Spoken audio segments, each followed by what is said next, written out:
It's interesting to note that the Marquis de Sade had a Cancer Venus, as did the famously sadistic Roman Emperor Caligula. So it's not all fun and games, is it? Now, we have anxious attachment, don't we? Typically from a fear of abandonment. Like, remember Wedding Crashers when Anna Kendrick says, "Don't go, I'll find you." She has a Cancer Venus too, doesn't she?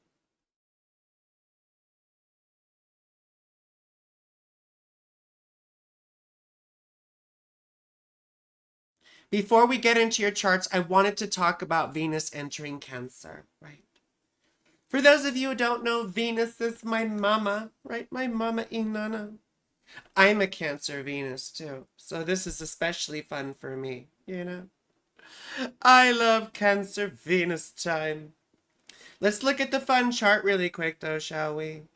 The fun chart right here. So you see here's Venus in very late Gemini, 23 degrees. And let's move forward just a few days. There we go. And boom, my mama has entered into Cancer. She's all gooey and gooey now. She's all mushy. I like when my mommy is mushy, right? This will be June 17th or 16th, depending on where you are, because she's going to go into Cancer like in the very, very early morning, at least where I am in Denver. But it's really interesting because what is Venus, right, in astrology? Well, she's love, right? Desire, sex, pleasure. She's nice things. She's relationships. Relationships in general, not just romantic, but also, how our whole social nature, right? Well, and what's Cancer? Cancer's ruled by the moon. Therefore, it's known for sensitivity, right? For the flux and reflux of moods, the ebb and flow of our emotions, right? She's the mother, the family, fertility. Well, Cancer is also a cardinal sign, though. So, it means business. It starts things. It's forward. It's perhaps a bit aggressive, isn't it? One of the cardinal signs. Think of where it exists in the year. It's the summer solstice. It's the zenith of the solar cycle. It's when the sun ascends to its highest point during the cycle of a year. It reveals the glory and the beauty, doesn't it? If we're to think about, the whole solar cycle as sort of a representation of, the life of the sun god and sort of the development of the human soul. It's that time where we see, the ministry or the service or the action, the dharma, if you will, right? If we're to connect this to the Christ story, it's where Christ began his ministry, really. So it really is a very important sign, you see? It's a very important sign, and people sort of dismiss it with all these sort of epithets about, being too sensitive or whatever. But I did write down some keywords and phrases for Cancer Venus, right? Number one, it's very nurturing. We love to feed you. Like, me. Do you want something to eat? Maybe a hot pocket? No, we don't gnaw on our kitties. Right? For those of you who remember Austin Powers, that takes us back. Hey, Amber, how are you? Nice to have you here. We'll see mommy dom types and we'll see daddy dom types, right? It's very tender. Tenderness is another word I came up with, right? We have a deep sensitivity, sympathy, and even empathy for others. We tend to have a deep compassion, to feel along with people. We also get very nostalgic, don't we? I mean, even garbage can make us nostalgic. It's like, yo, just throw it away, okay? It can make us pack rats because we attach sentimental value to all sorts of nonsense. It's like we get attached to the idea of the past, which isn't really even true. You know, a past that never actually happened. Think of the Trump slogan, right? Make America great again. He has Cancer Venus, interestingly enough. It's like he has an attachment to how the US was before the civil rights movement. Even the US has Cancer Venus in its chart. So, right? Nostalgia for the past is sort of inbuilt into our national identity. Well, attachment in general also. I mean, for us, Cancer Venuses, oxytocin is the enemy, isn't it? It's like once that orgasm hits, we dig our crab claws into your skin, don't we? We don't let go. We can even have a deep attachment to our friends, you know? Remember Vin Diesel in The Fast and the Furious? He says, I don't have friends. I have family. Right? Amber says, I enjoy watching hoarders. They most definitely have some kind of Cancer or Taurus placements. I mean, I always say, not all hoarders are Cancers, but all Cancers are hoarders, right? I mean, that's not totally true. I make fun of every sign, so chill, okay? You know, in the tarot, the Two of Cups represents Venus in Cancer. And it's one of my favorite cards. It's one of my signifiers, in fact. You know, we have those, you know, the two people facing each other, holding the cup in between them, you know, like the cup of love. Or you could think of it like Romeo and Juliet, you know, very pathologically toxic, like, here, drink this with me and we'll both, you know, we'll both be endlessly romantic in some future life that we don't know exists, an afterlife. So anyway, but you know, on a more negative level, we get really emotionally manipulative, or we can. You know, people always expect Cancer Venus romances to be sort of like their favorite rom-coms, like, you know, Pretty in Pink or The Princess Bride. At least those are two of my favorite. But they're often more like romantic horror, like the movie Fear with Mark Wahlberg, or The Hand That Rocks the Cradle, you know. And we're possessive. O.J. Simpson had a Cancer Venus. Well, so did Nicole Brown Simpson, for that matter. For those of you who don't remember, O.J. Simpson famously, you know, allegedly murdered his wife, Nicole Brown. Cancer Venus can be pretty creepy. Like, I'll drive someone home after a date. They'll say, good night. And I'll say, good night. I'll be watching you. And they'll typically say, oh, that's such a great song. And I'm like, what song? We get very obsessive, you know. We want you to hold us. In fact, we want you to wear us like leather jackets, don't we? We want to cut out pictures of you and paste them all over our walls. We want to guzzle your fluids like Gatorade. You know, like, spit in my mouth, mommy, please. Excuse me.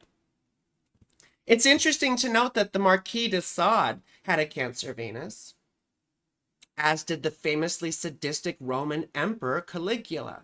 So it's not all fun and games, is it?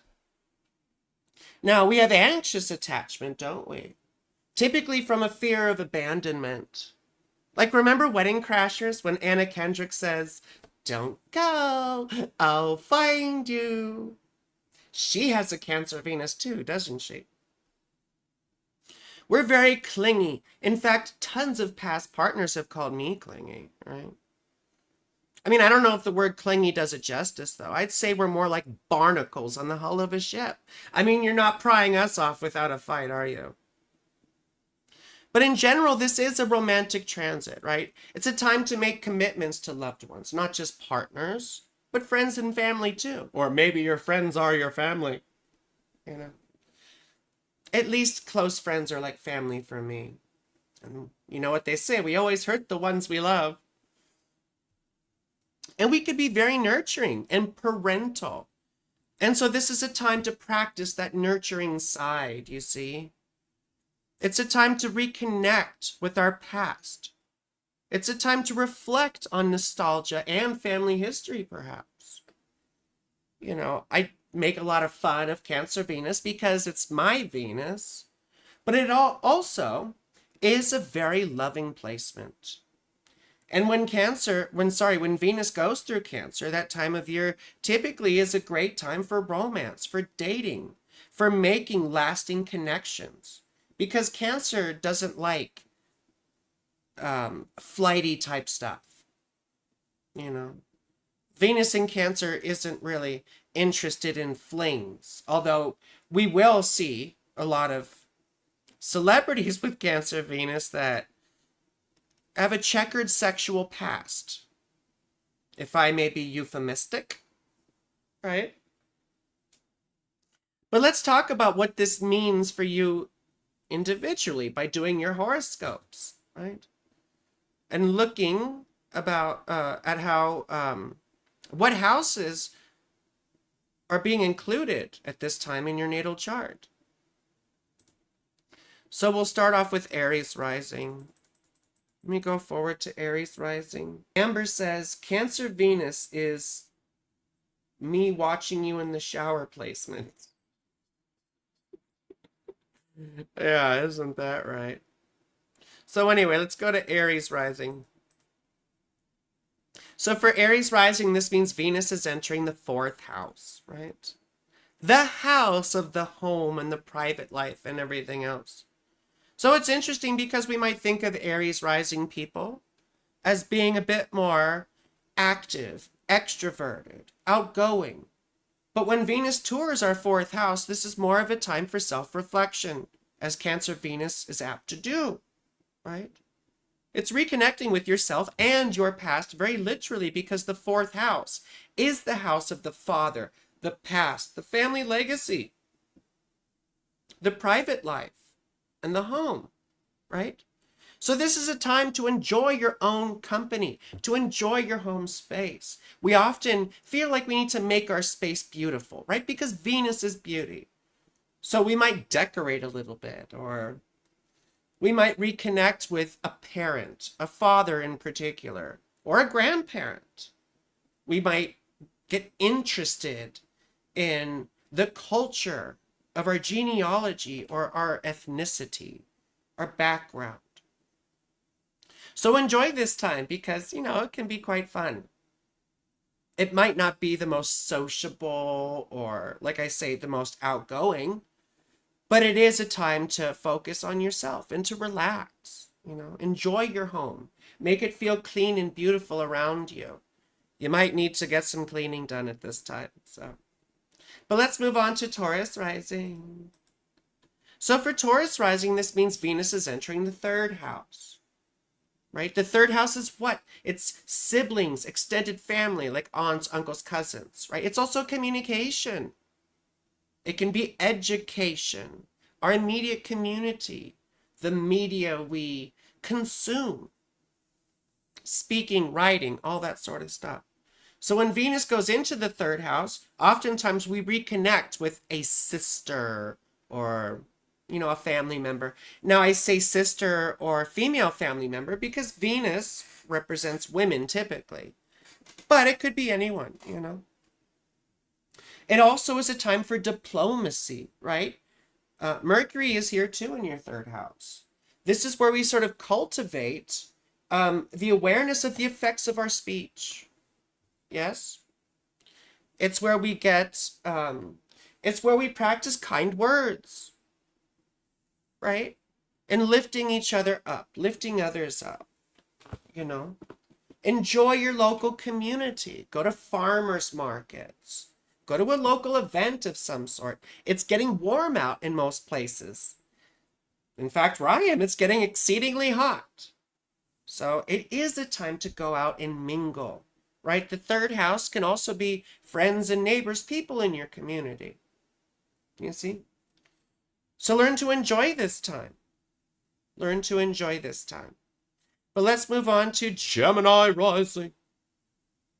So Venus is leaving the first house and going into the second. When Venus enters the second house, typically we've gone through a period of elevated confidence and feeling pretty, feeling beautiful, right? And so it's a time to start putting on, nice clothes, right? It's a time to treat ourselves, perhaps. If you have some extra cash laying around, buy something nice. Buy a pretty dress. Do something with your hair, right? This is a retail therapy type transit for you. And, don't be stupid with your money, of course. The other side of it, too, is sometimes we get a little bonus or a little raise or a little influx of income. Yeah? This is only like a month-long transit. Yeah? So once again, it's brief. But try and take advantage of it. Go shopping. Anyway. Let's move on to Cancer Rising. So this means Venus is going into your first house. And this is typically the time to sparkle, isn't it? This is where we start to feel a bit more confident. This is where we start to focus a bit on ourselves. Oftentimes, I meet romantic partners when Venus goes into my first house or crosses the ascendant. It's because we just exude that sort of feminine energy or sexual energy or beauty, right? We feel more beautiful inside, so we appear more beautiful to others oftentimes because it's the presence, right? And it's how we carry ourselves, isn't it? So try something new with your appearance, right? This is more so than the second house, really. This is where you really want to try something new with your hair or get some new makeup or try some new clothes or something. Yeah. This is also something to be cautious of because we might be a little snobby and we don't want to demean other people or put other people down, right? Remember, lifting other people up can lift ourselves up as well. But let's move on to our Leo Rising friends. Leo Rising. We love Leo Rising. Now for Leo Rising, this means Venus is entering the 12th house. And this is quite interesting, you see, because Venus going into the 12th house prompts us to look within. Now I said earlier that Venus in the 4th house is enjoying our own company. The 12th house, though, has to do with mental health, right? Mental illness, oftentimes. Addiction, self-destructive behavior. It's the stuff that holds us back. But when Venus goes in there, it often indicates a need for self-care, right? This isn't necessarily about enjoying your own company, but it is about finding joy by yourself and joy in working on yourself. This is oftentimes where we have to face uncomfortable parts of ourselves. And it prompts us to address self-destructive behavior. You see? So this could be a time when you start seeking therapy, or maybe you make some progress with a current therapist, you see? Or maybe you try and commit to your mental health and you try and work on behavior that has held you back or that you notice isn't conducive with your life and values anymore. Right? Start to practice moderation, perhaps. This is a time to drop bath bombs. Right? Word to your mom, I came to drop bath bombs. I guess that's not that funny. But let's move on to Virgo Rising. Our Virgo Rising homies. So this means Venus is entering the 11th house of hopes and friends. Right? Those people who support us. Yes. And when Venus goes through here, it does make us more social. This is the social transit, you see. This is a time when you may be a bit more social. We reconnect with people, We reconnect with friends from our past. If we had been focused more on, achievement or other types of things, we start to divert our attention now to the people who support us and the people who care about us. That's the other thing about the 11th house is it's supporters, right? Patrons, benefactors. Sometimes it represents, social media presence. It can represent our popularity in general, how people are responding to the stuff we're putting out there. You see? So this could be a time if you do create content or if you do produce something at work where you get good recognition for it. People, it's well received. It's a good reception. Like you just released a song or a video or a piece you wrote and people are all like, oh, that was good. Let me support what you do. So now we're doing Libra Rising. So listen up, Amber. Venus is going into your 10th house of life direction. And when I see this, I typically say this is the time to polish up your resume. This is a time to start applying for new opportunities because they do sort of pop up around this time. You may have a feminine influence, maybe a woman of authority, a boss or something like that, who supports you and recognizes the good stuff that you do. So take advantage of it, This person or someone like them could present you with opportunities at this time.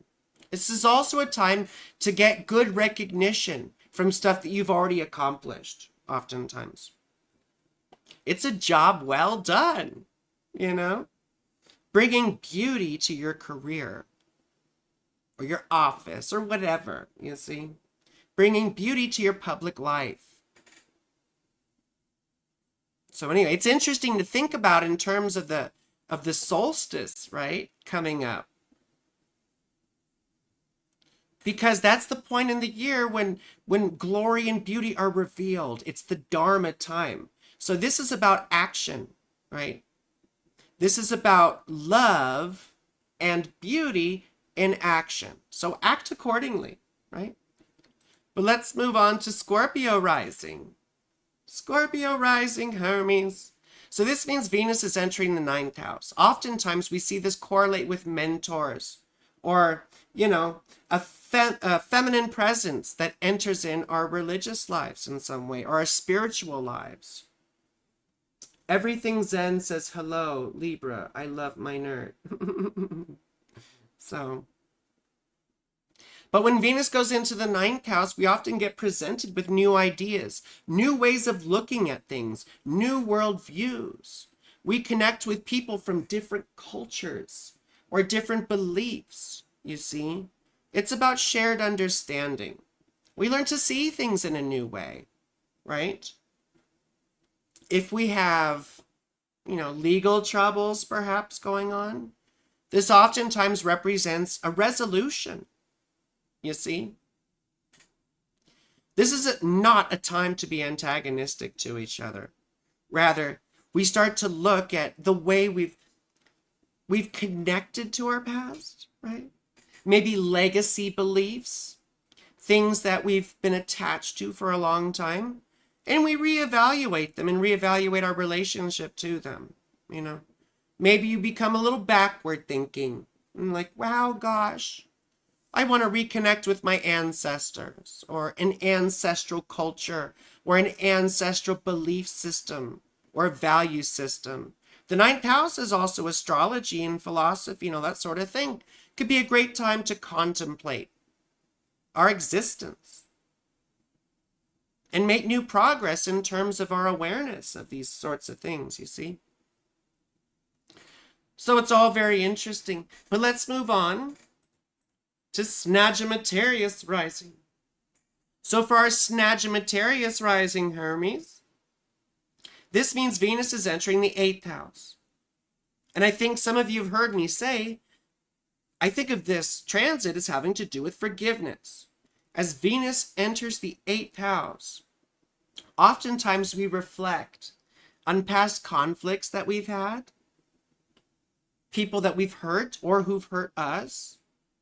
We reminisce and big feelings start to come up again, perhaps that we've forgotten about. And you see, the eighth house is like other people's stuff, other people's money, isn't it? It's also death. And to me, that's why forgiveness is such a big thing with the eighth house, because we're squaring an emotional debt, aren't we?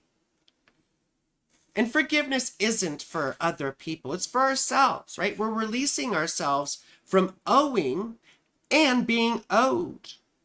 Yeah?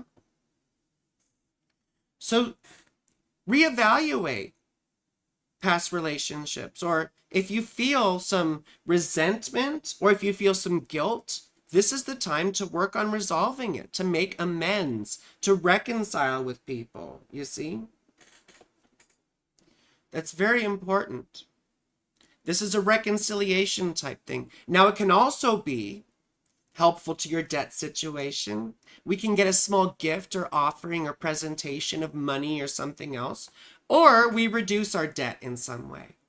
So those are just some things to be aware of, tax refunds or whatever it is. I mean, we're sort of past that point, but you know what I'm saying. But let's move on to Crapricorn, our Capricorn rising friends. I lovingly say Crapricorn. But this is fun for you because Venus is entering the 7th house. And so if you're with a partner, if you have a long-term partner, this is the date night transit. This is when you should start enjoying each other's company, getting out, going to restaurants. Yeah. Doing fun things together. Reconnecting, yes. See, that's the thing about long-term relationships. It's like a progressive type thing. We have to fall in love with each other over and over again because we change as people. And we constantly have to reconnect because we're constantly getting to know each other's again. We're constantly getting to know each other again. So you see, very important. Now, if you're not with a partner, this is a great time to meet a partner. So get out. If you're single, it's time to mingle. Get on dating apps, swipe right. I've been swiped more than a credit card, Yeah. I mean, we don't even swipe credit cards anymore, do we? We just tap, tap, tap, tap-a-roo. So enjoy this time. Now let's move on to Aquariumus Rising. Our Aquariumus Rising Hermes. This is me. I'm Aquarius Rising. And Venus is entering our 6th house. So this is the time to start working on our physical health. Yes? This is another self-care type transit. And I definitely could use some of that. But we start addressing health issues, perhaps. Like I've got a slew of doctor's appointments that are going on during this transit. We start to work on diet and exercise and getting more sleep. I'm literally doing all three. Right? Like I just got this book, about healthy eating and, sleep habits. Anyway, I'm not going to say the title, but it's a good book. So I'm addressing my health too. It's also a time to start organizing, right? Bringing order and beauty to our routines, our daily lives, right? So start calendaring things, because it makes us more comfortable. It's another thing I'm doing during this transit is I'm calendaring everything for myself, including, dates with pretty girls. Yeah. And couples. And I'm also calendaring in things like meals even and free time, because we're going to be miserable if we don't have some free time or downtime. But let's move on to Pisces Rising. Pisces Rising Hermes.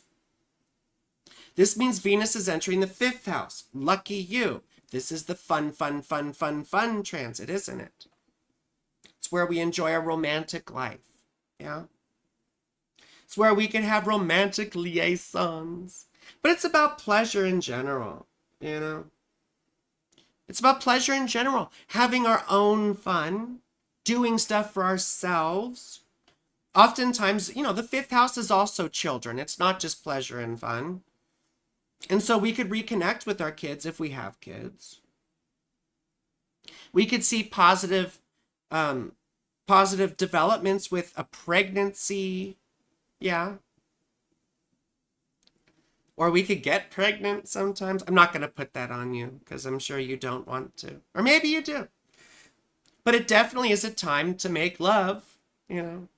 Make love down by the fire. Sorry. But that's what it is. This is pleasure and fun. Venus rejoices in the fifth house, you see, because that's what she likes to do. She likes to have fun. Oh, girls just want to have fun.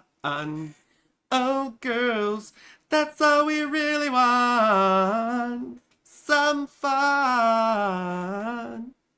Anyway, I hope that's all useful.